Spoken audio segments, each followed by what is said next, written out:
2 Samuel 15 അധ്യായം 1 മുതൽ 37 വരെയുള്ള വാക്യങ്ങൾ. അബ്സലോമിന്റെ സൈനിക വിപ്ലവം. അബ്സലോം ഒരു രഥത്തെയും കുതിരകളെയും 50 അകമ്പടിക്കാരെയും സമ്പാദിച്ചു. അവൻ അതിരാവിലെ നഗരവാതിക്കൽ വഴിയരികെ നിൽക്കുക പതിവായിരുന്നു. ആരെങ്കിലും രാജസന്നിധിയിൽ വ്യവഹാരം തീർക്കാൻ ആ വഴി വന്നാൽ അബ്സലോം അവനെ വിളിച്ച് ഏത് പട്ടണത്തിൽ നിന്നാണ് വരുന്നതെന്ന് ചോദിക്കും. പട്ടണം ഏതെന്ന് പറഞ്ഞു കഴിഞ്ഞാൽ അബ്സലോം അവനോട് പറയും, നിന്റെ കാര്യം വളരെ ന്യായമാണ്, പക്ഷേ നിന്റെ വ്യവഹാരം കേൾക്കാൻ രാജാവ് ആരെയും നിയോഗിച്ചിട്ടില്ലല്ലോ. ഞാനൊരു ന്യായാധിപനായിരുന്നെങ്കിൽ വഴക്കും വ്യവഹാരവുമുള്ള ആർക്കും എൻ്റെ അടുക്കൽ വരാമായിരുന്നു. ഞാൻ അവർക്ക് നീതി നടത്തി കൊടുക്കുമായിരുന്നു. ആരെങ്കിലും അടുത്തു വന്ന് വണങ്ങാൻ ഒരുമ്പെട്ടാൽ അവൻ കൈനീട്ടി അവനെ പിടിച്ച് ചുംബിക്കും. രാജാവിൻ്റെ തീർപ്പിനായി വന്ന എല്ലാ ഇസ്രായേല്യരോടും അബ്സലോം ഇപ്രകാരം ചെയ്തു. അങ്ങനെ അവൻ അവരുടെ ഹൃദയം വശീകരിച്ചു. 4 വർഷം കഴിഞ്ഞ് അബ്സലോം രാജാവിനോട് പറഞ്ഞു, കർത്തൃസന്നിധിയിൽ എടുത്ത വ്രതം അനുഷ്ഠിക്കാൻ ഹെബ്രോണിലേക്ക് പോകാൻ എന്നെ അനുവദിച്ചാലും. കർത്താവ് എന്നെ ജെറുസലേമിലേക്ക് തിരികെ കൊണ്ടുവന്നാൽ ഹെബ്രോണിൽ അവിടുത്തെ ആരാധിക്കും എന്ന് ആരാമിലെ ഗഷൂരിലായിരിക്കുമ്പോൾ ഞാനൊരു നേർച്ച നേർന്നിട്ടുണ്ട്. സമാധാനത്തോടെ പോവുക, രാജാവ് പറഞ്ഞു. അങ്ങനെ അവൻ ഹെബ്രോണിലേക്ക് പോയി. എന്നാൽ അബ്സലോം ഇസ്രായേലിലെ എല്ലാ ഗോത്രങ്ങളിലേക്കും ദൂതന്മാരെ രഹസ്യമായി അയച്ചു പറഞ്ഞു, കാഹളനാദം കേൾക്കുമ്പോൾ അബ്സലോം ഹെബ്രോണിൽ രാജാവായിരിക്കുന്നു എന്ന് വിളിച്ചു പറയുവിൻ. ജെറുസലേമിൽ നിന്ന് ക്ഷണിക്കപ്പെട്ട 200 പേർ അബ്സലോമിനോട് കൂടെ പോയിരുന്നു. അബ്സലോമിന്റെ ഗൂഢാലോചന അറിയാതെ ശുദ്ധഗതി കൊണ്ടാണ് അവർ പോയത്. ബലി അർപ്പിച്ചുകൊണ്ടിരിക്കുമ്പോൾ അബ്സലോം ദാവീദിന്റെ ഉപദേഷ്ടാവായ അഹീഥോഫെലിനെ അവന്റെ പട്ടണമായ ഗിലോയിൽ നിന്ന് ആളയച്ചു വരുത്തി. രാജാവിനെതിരായി ഗൂഢാലോചന ശക്തിപ്പെട്ടു.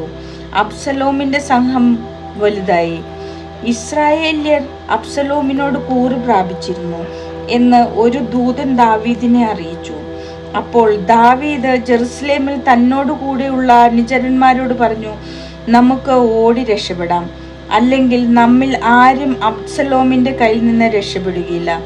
വേഗമാകട്ടെ, അവൻ നമ്മെ പിന്തുടർന്ന് നശിപ്പിക്കുകയും നഗരത്തിലുള്ള സകലരെയും കൊന്നുകളയുകയും ചെയ്യും. അവർ പറഞ്ഞു, അങ്ങയുടെ ഏതാജ്ഞയും ഈ ദാസന്മാർ നിവർത്തിക്കും. അങ്ങനെ രാജാവ് കുടുംബസമേതം പുറപ്പെട്ടു. കൊട്ടാരം സൂക്ഷിക്കാൻ 10 ഉപനാരിമാരെ മാത്രം അവിടെ നിർത്തി.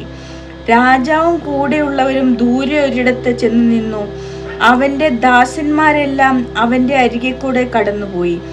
ക്രേത്യരും പെലേത്യരും ഗത്തിൽ നിന്ന് അവനോട് ചേർന്ന 600 പേരും രാജാവിന്റെ മുമ്പിലൂടെ കടന്നുപോയി.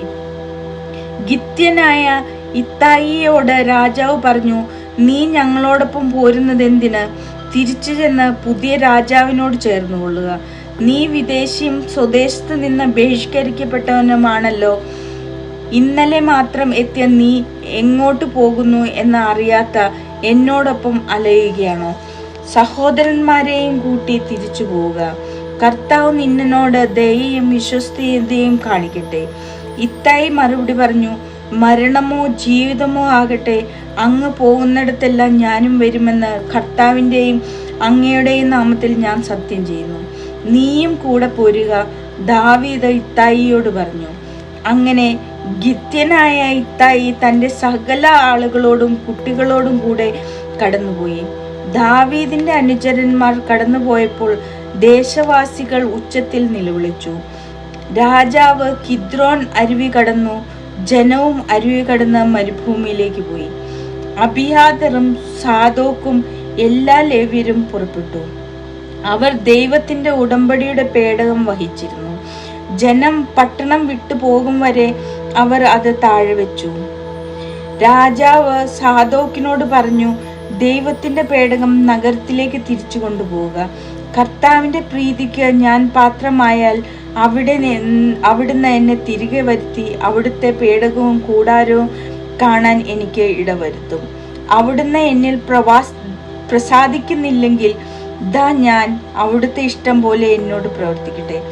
രാജാവ് പുരോഹിതനായ സോദോക്കിനോട് തുടർന്നു പറഞ്ഞു, നിന്റെ മകൻ അഹിമാസിനോടും അബിയാദറിന്റെ മകൻ ജോനാഥാനോടുമൊപ്പം നീയും അബിയാദറും സമാധാനത്തോടെ പട്ടണത്തിലേക്ക് മടങ്ങിപ്പോവുക.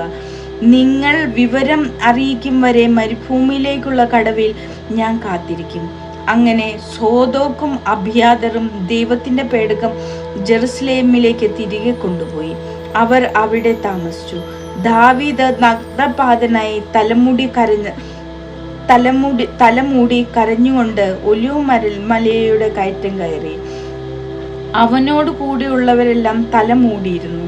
അവരും കരഞ്ഞുകൊണ്ട് അവനെ പിന്തുടർന്നു. അഹിതോഫെലും അബ്സലോമിന്റെ ഗൂഢാലോചനയിൽ ചേർന്നെന്നറിഞ്ഞപ്പോൾ ദാവീദ് പ്രാർത്ഥിച്ചു, കർത്താവേ, അഹിതോഫെലിന്റെ ആലോചന വ്യക്തമാക്കണമേ. മലമുകളിൽ ദൈവത്തെ ആരാധിച്ചിരുന്ന സ്ഥലത്ത് ദാവീദ് എത്തിയപ്പോൾ അർഖ്യനായ ഹൂഷായി അങ്കി കീറിയും തലയിൽ പൂഴി വിതിറിയും അവനെ എതിരേറ്റു. ദാവീദ് അവനോട് പറഞ്ഞു, നീ എന്നോട് കൂടെ പോന്നാൽ അത് എനിക്ക് ഭാരമായിരിക്കും. എന്നാൽ പട്ടണത്തിലേക്ക് മടങ്ങിച്ചെന്ന്, രാജാവേ, ഞാൻ അങ്ങയുടെ ദാസനായിരിക്കും.